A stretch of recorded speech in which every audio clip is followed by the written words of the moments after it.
out of self-preservation was the motivation for me to become an entrepreneur. Looking back, it has definitely been because of the trauma and harassment and inability to feel safe in a work environment or around men or even around women. I became very agoraphobic, and self-preservation also led to entrepreneurship.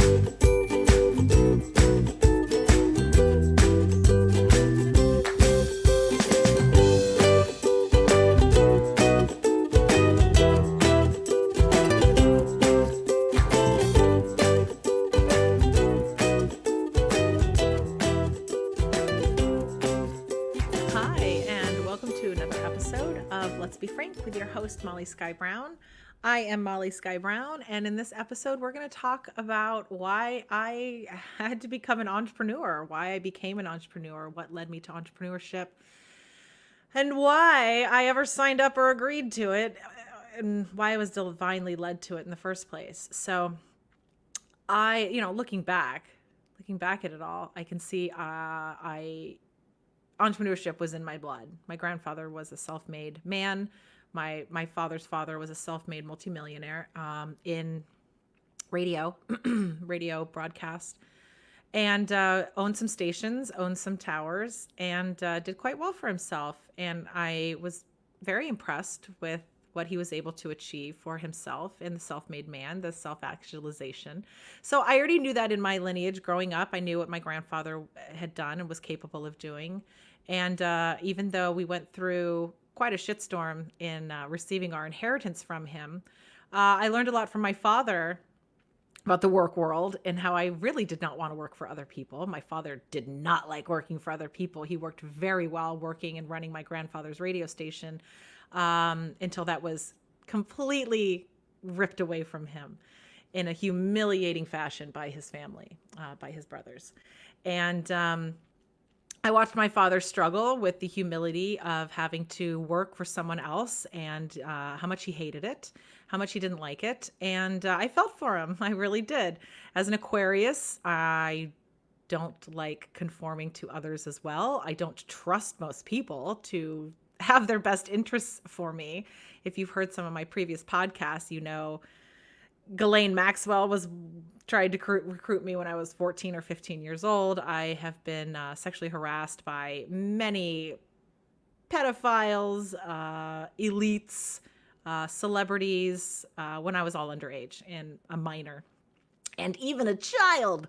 So out of self-preservation was the motivation for me to become an entrepreneur. Looking back, it has definitely been because of the trauma and harassment and inability to feel safe in a work environment or around men or even around women. I became very agoraphobic, and self-preservation also led to entrepreneurship. So one of the first times I was really dabbling in entrepreneurship was obviously when I guess I was modeling and acting and stuff. I was my own talent, working for myself at that point and taking clients, like in high school when I did the TV series Sightings. I did the intros for all of those for several years worth of episodes. And then did some stuff for Disney, extra work, commercials, auditions, and all sorts of stuff. And then in high school, I was touring the elementary schools with one of my girlfriends through our voice instructor of singing Disney songs and entertaining the kids in elementary schools while we were in high school. So, and we would make $150 for an hour's worth of work. We'd get out of school 2 hours early, so we'd leave at like lunchtime. She didn't go to my school. She went to the art school. So we would meet up there. I went to the public high school. And we would make $150 and we would split it between the two of us. So she'd make 75 and I'd make 75. And we would each sing probably 10 songs each, little medleys and full-on songs in full costumes as different Disney characters. I would do the light-haired characters and she would do the dark-haired characters. And it was a lot of fun. It was really, really fun. So that was one of the first opportunities into entrepreneurship. And I was 16, 17 years old at that time. So I didn't even realize at the time that was entrepreneurship. And then in high school and then in college, I had odd jobs in college. I still really did not like working for other people. I really did not trust most people. I still don't. And at some point, I started my own escort service, but there was no sex included. It was an opportunity and a way for me to be in charge of the sexual predators that were constantly harassing me, following me, stalking me, trying to talk me into playing their game. So it was a way for me to then initiate control over my own life, over my own body, over my own sexuality, to start an escort service where I charged men $50 an hour to be in my presence. That was it. There was no sex involved. I wasn't going to kiss you or anything. And I would get calls. And even one of my girlfriends was doing it with me. And the two of us ran ads on AOL of, pretty girls entrepreneurship, pretty girls escort service, no sex included, no, nothing sexual included. It was if you needed a pretty girl for a holiday event for your work, if you needed a pretty girl for anything. I knew how men worked, and I was so sick of being used and then being told that I was pretty, so it was okay that I was used. So I turned that power into, okay, well then I'll be in charge. I'll be in charge, and at least I'll make some money because none of you men pay out. You promise me things, and then you just sexually assault me, and then you disappear because it's basically rape. And you're predators. So I did that for a little while, and the thing I had to stop with that is that it never stayed platonic. It was always these men looking for more. And I remember when I finally stopped, there was this one guy around Christmas time that wanted to hire me for a Christmas party, and then wanted to hire me to take me shopping at the mall. And then after that, was looking to seal a deal, demand payment. Stupidly, I went by his house, but I went with a girlfriend. Yeah, we went by his house, and he pulled me in his bedroom and like laid on top of me and tried to go at it, tried to kiss me and stuff. And I just started crying. Luckily, my girlfriend was there as well, and he got off of me. And this man was like 400 pounds. He was huge. And, he was supposed to just be a client, and I was supposed to just be a client. I was the pretty candy on your arm. You pay me the $50 that I need an hour to pay my bills. It's a win-win situation.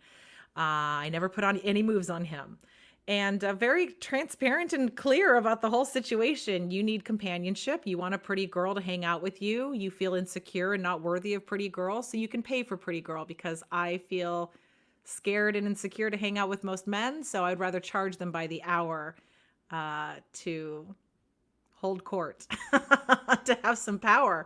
And and then I would sever ties. When that happened, I took the business down. I just knew it was inevitable that these guys were never going to fully behave, and it was not worth the risk. So I relinquished that, went back into, I don't know what kind of work I even went to. I think I did telecommunications at the time, and then got married to my first husband, who just was tricking me and lying about all of the things that he wanted for our relationship and our marriage. And I'm glad I didn't trust any of that and ran away screaming shortly after the marriage. But that is another session for another day. I mean, other than he would not allow me to chase my dreams. He wouldn't allow me to be an entrepreneur. He wouldn't allow me. So what he would allow me to do was do all the laundry, cook all the dinners, take care of the house, clean the house, maintain the house, run all the errands, and then, at some point have the babies. But I had to have a full-time job too. And him and my father would have phone calls about it. So it felt very scary. It felt like a bunch of people just want to dictate my life. A bunch of men would just want to tell me what to do, and I would run away screaming. So again, feeling very much of that entrepreneurial spirit. And what was annoying is I was never tricking these men. I was very transparent and upfront with them. Even my first husband, when I met him, I snagged him by singing. I remember he fell in love with me because of my singing, and then yet wanted to control me and make me work at his business, as an executive assistant, and I was not interested. I'd already been sexually assaulted sexually harassed and targeted as an executive assistant. So I wasn't interested. I wanted to work for myself or not at all. And so I ran from that running and screaming, and thankfully met my husband that I'm married to now. We've been together 16 years now, but he was incredibly supportive and not demanding. He never told me to get a job. He never demanded anything. He never asked me for money. He's never been like any other of the men I've ever met in my life. And I thank God for that. He's been incredibly liberating and supportive and encourages my entrepreneurial spirit. And I hired him as soon as I created our first company. And we were newlyweds when I went into the business. And I talked about this in a previous episode of how I started working for myself, as a full-on married adult. I was making memorial videos for dead people, for funerals. And so I started working for dead people, and it was incredibly liberating. I learned production through my husband. When I met my husband, he was producing his own TV show, sketch comedy show called Twisted Television. And I loved it. I mean, I saw it and I was like, oh, write me in. I want to play. And, so I loved that he had his own entrepreneurial spirit as well and had a lot of potential to play, whereas my first husband had given up on all of his dreams and lived in someone's office.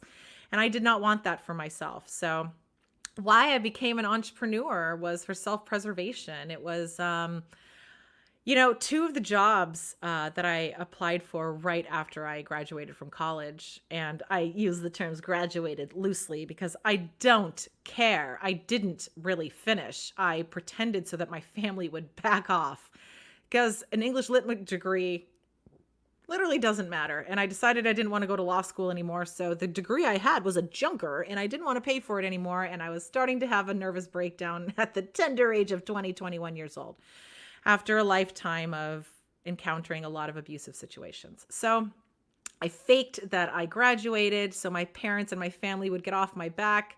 And later on, they found out, and I got reamed for that a bit. But again, I don't care. I don't care about a traditional anything. I don't care about a traditional education. We're all seeing how that's serving the collective. So I've always trusted myself over what even my family was thinking was best for me.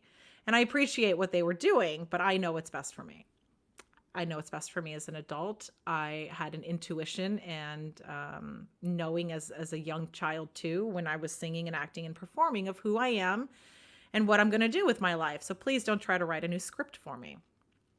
So right after I graduated college, I remember I went on a job interview for the first job that I went on an interview for. I think my mom even found it in the paper, but it was an executive assistant for a recording studio. And I had worked at a recording studio in high school. So I thought it was a great fit. I already had experience as a secretary, office manager for a legit, beautiful recording studio in Palm Beach County in Jupiter, Florida. So I thought it was a home run. So I remember calling about the appointment, and the man that answered said to come after hours. He said to come at 5:10, 5:15. He said that he'd be able to interview me at that point. And so I had gone shopping with my mom at the BB outlet, at one of the outlet stores, and bought some really beautiful suits to interview in, to work within. My lips are super dry, so let me put some coconut oil on them. That's more better. So anyway, so I went on this audition that my mother found in the paper for a CEO. Oh my God, it's so annoying. When my mail comes up, it just takes over the whole fucking screen. And I don't know why you think it's okay to do that. But thanks, mail, for now you've just completely taken over the desktop. Is there a reason that you take precedence over everything? You can fuck off and die. Quit. There you go. Fuck off. Go away, mail. It's fucking Sunday. I don't know why you are doing that, but it's really fucking annoying. All right, so I turned that off. All right, back to my story. Hello. Don't interrupt me. Jeez.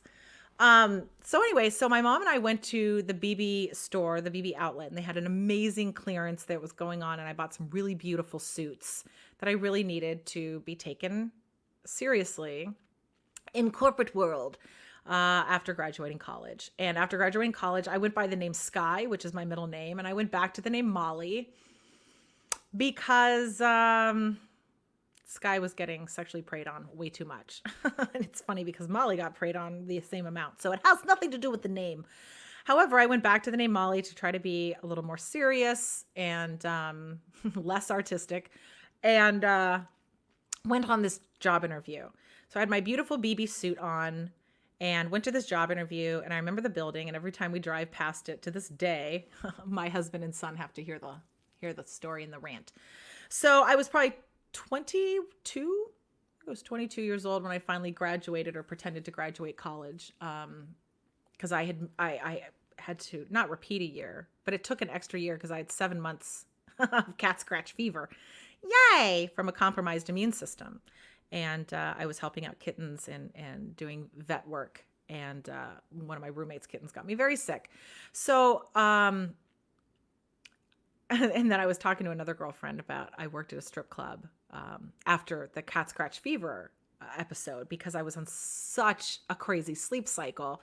I would be in excruciating pain at night and all through the night. And then I'd call my mom like at 11 o'clock, 10 o'clock at night. I'm like, I'm in so much pain, I'm dying. And she was like, oh my God, it's so late. Can it wait till the morning? So I would disassociate from the pain and then finally fall asleep, have terrible insomnia, and then wouldn't be able to wake up the next morning. And I'd really dealt with that pretty much my whole life because of anxiety. And God, it always looks like I'm flashing the camera. Due to anxiety and stuff, I've had a lot of trouble sleeping. So I got a job in the middle of the night at a strip club as a cocktail waitress. And that was a very interesting job. And I'm trying to think. That was before the escort thing. Yeah. That was before the escort stuff. So first I worked at a strip club as a cocktail waitress, and I used to make more than the strippers, and I felt really sad about that. But we used to have to tip out the DJ and the strippers at the end of the night because their music and the sexy ladies are the reason I got paid, apparently, is the math that went through the pipelines. But I learned a lot about what I didn't want to be as an adult in the short time that I did work at that strip club. It just pushed me more and more towards entrepreneurship and less towards trusting others. So back to that interview of the recording studio. So I show up for the recording studio interview, and I get there and it's 5 o'clock, or it's a couple minutes after 5, and I'm supposed to come up and meet him in his office like 5:15 or 5:30. And as I'm getting in the building, like, everyone's gone. People are walking down the stairs and they're leaving. They're passing me in on the way up to his office. So I get to the office space, the studio, and I walk in and it's just the two of us. And it's like a literally easily 350 pound African-American man. And it scared me immediately. I don't trust guys. I can't tell you how many men have trapped me in rooms, and it doesn't matter what color they are. It's been a lot of white men. It's been a lot of black men. It's been a lot of Hispanic men. It's been all different men.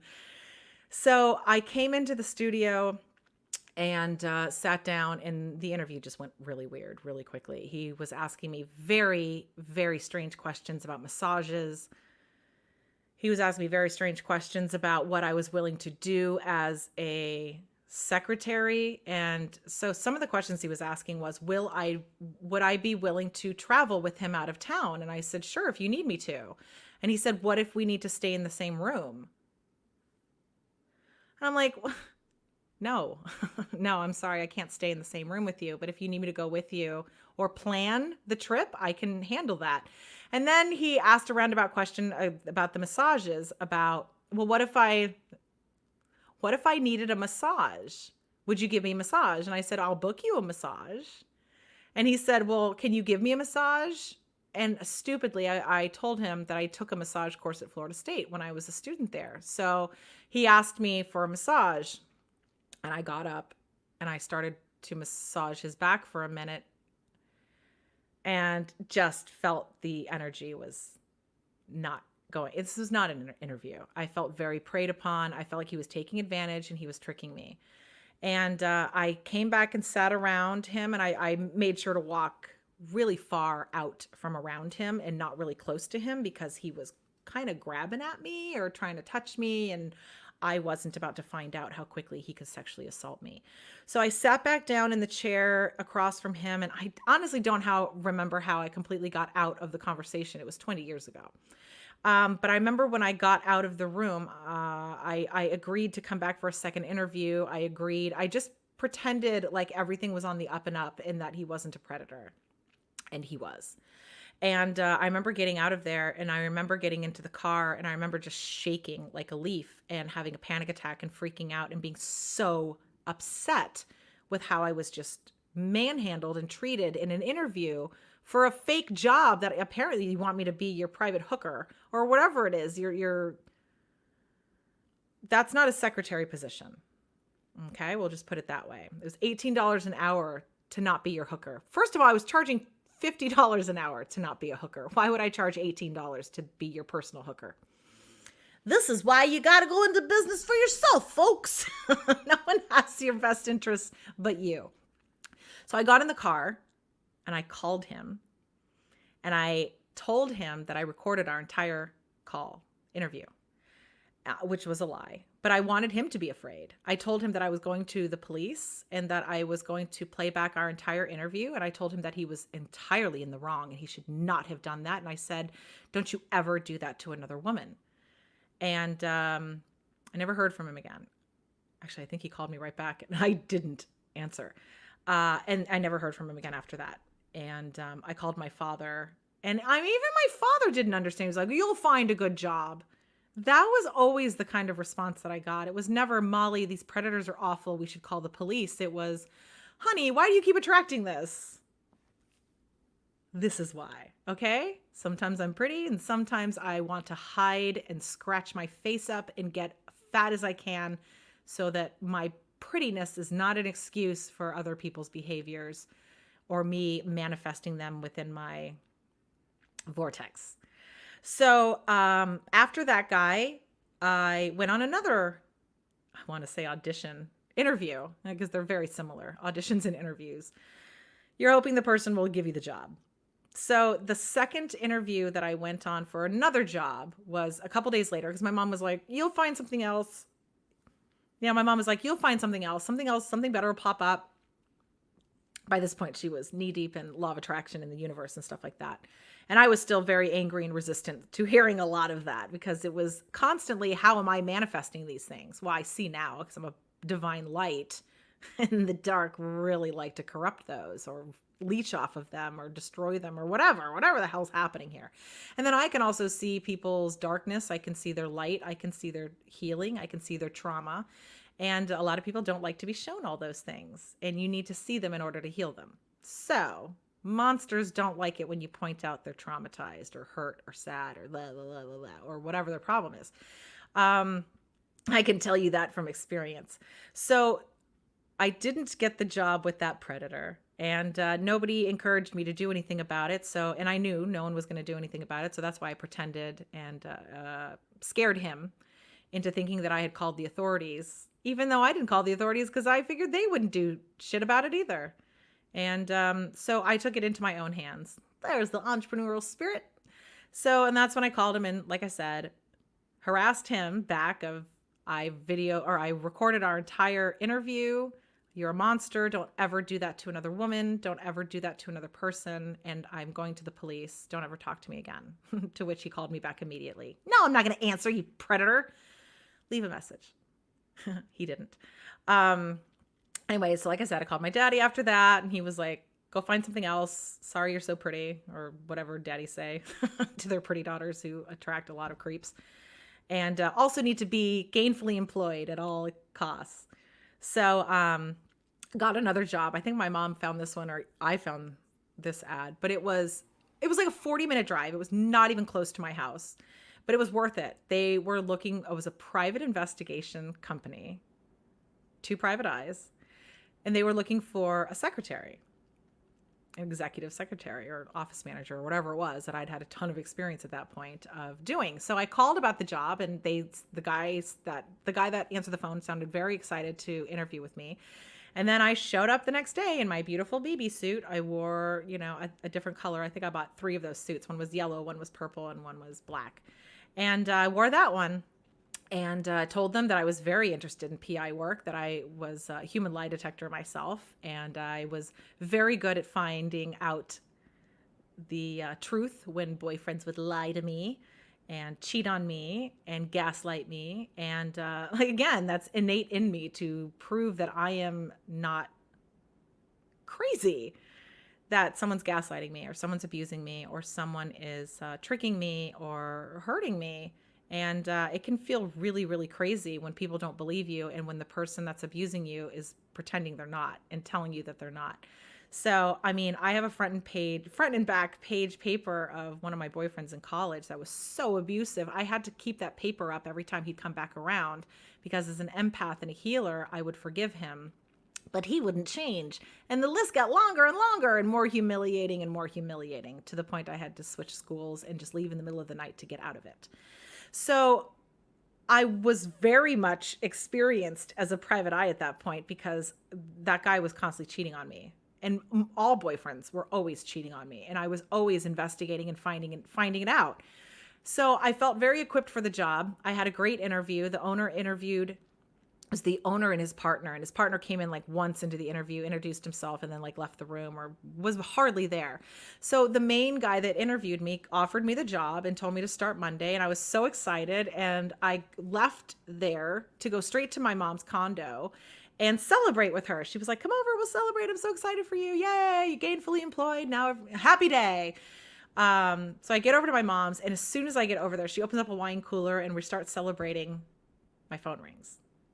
And my phone rings, and it's the number of the private eye. And I'm thinking they're going to call me to welcome me and you know, that we'll see you Monday, because that's what they just said. So I answered the phone, and I'm like, hi, this is Molly.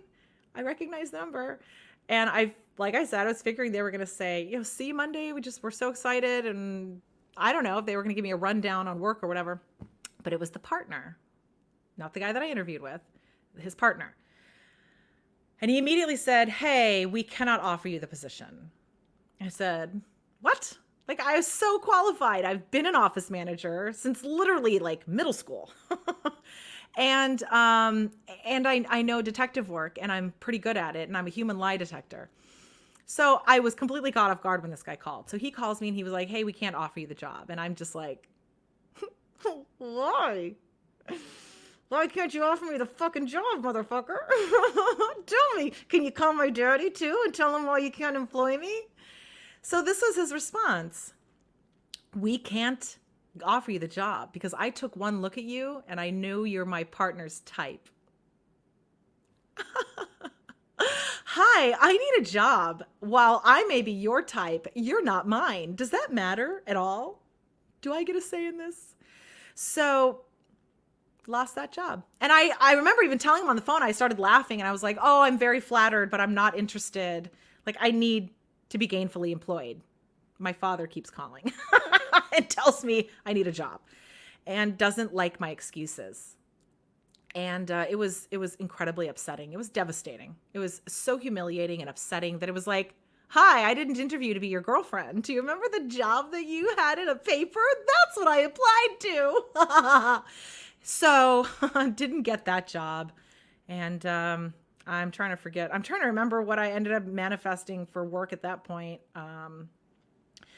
But I mean, that's why I became an entrepreneur. I couldn't trust anyone else. I could only trust myself. And I still ultimately only trust myself. I've been producing myself for 16 years now and learned my husband's industry of production and video editing and shooting and directing. And wow, has that come full circle as to obviously be what I'm meant to be doing and with him.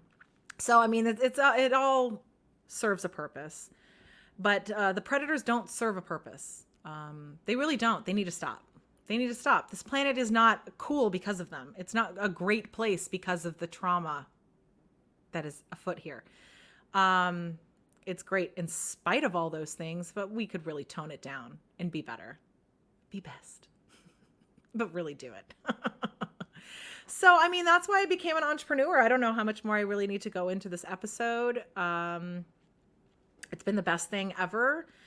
Don't marry a man who does not allow you to do something or anything. run from them. Run from any man who doesn't support you and what you want to do with your life. That's one of the reasons I felt very safe with my husband that I'm married to now. When I met him, was he was never trying to put me in a box. He was just trying to get in mine. But he was never trying to control me. It was always us playing together. And I created a business for us and hired him and took him out of the corporate world. And he worked with me for, over 10 years. And now we're working together again, producing this Broadway show that fell into my lap for me to co-produce. And, it's a very symbiotic relationship. And he has never put disgusting limitations on me or demanded anything of me other than he's not demanded anything, not even my love. He is a very sweet and gentle soul, and I am so happy that he's mine. So, and I will do another episode on the twin flame and how to identify your twin flame, because there's a lot of twin flame options. And is your twin flame willing to do the work? And is your twin flame going to trigger you properly? And, how to identify your twin flame and to see if anything that's being projected out is worth working through to see if that's your real twin flame or not. And I'll leave you with this. How to know if you're around your real twin flame. If you can't fart in front of someone that is a twin flame, that you are thinking is a twin flame, then that's not a twin flame. If they're willing to break up with you or hate you over flatulence, which is a natural occurring thing, try holding in a fart for 16 years. It's not going to happen. So, and I remember my first boyfriend, I think all my boyfriends, horrified if I ever passed gas. And it was like, oh, bye. It's going to get way worse. Do you know what pregnancy looks like? Do you know what birth looks like? So find a man, not a child, not a little boy, not these insignificant little monsters that are monsters. And I think that's all we need to talk about today. So thank you for joining me on yet another episode of Let's Be Frank with Molly Sky Brown. This episode, I talked all about my journey into entrepreneurship and why I was so naturally guided into that field. Divinely guided. And I don't know if entrepreneurship is for everyone, but it is absolutely for me. And for anyone else, reach out to me if you need help with self-producing or really diving into your own entrepreneurship. It is incredibly liberating to just be my own boss and to produce myself and do whatever the hell I feel like doing, whenever I feel like doing it, however I feel like doing it. That's real freedom, folks. So I will see you next time. Thank you so much for joining me, and God bless you all, and I'll talk to you soon. Take care. Bye. If you'd like to work closely with me, you can opt in the show notes to an email sequence that will go right out to you with my complimentary 5-day manifesting mastery course. There I teach you the basics of all things manifesting and how we're always manifesting and why it would behoove us to know what we're doing.